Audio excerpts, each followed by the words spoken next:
How to unlock Snapchat account when permanently or temporarily locked. Hello everyone, welcome to this channel. I'm Emily and I'm here to help you out today. So without any detail, let's get started. Now first of all, go to the Chrome browser you have on your device, and in the search bar just search for Snapchat support. Now tap on the very first option you have.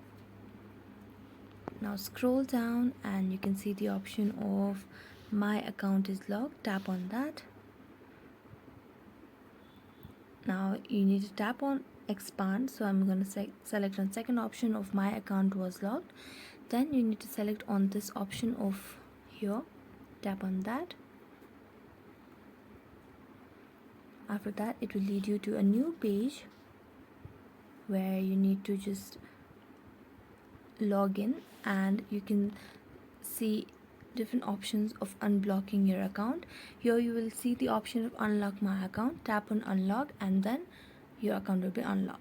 So thank you so much for watching this video. If you enjoyed it, don't forget to like, subscribe and hit the bell notification for more updates.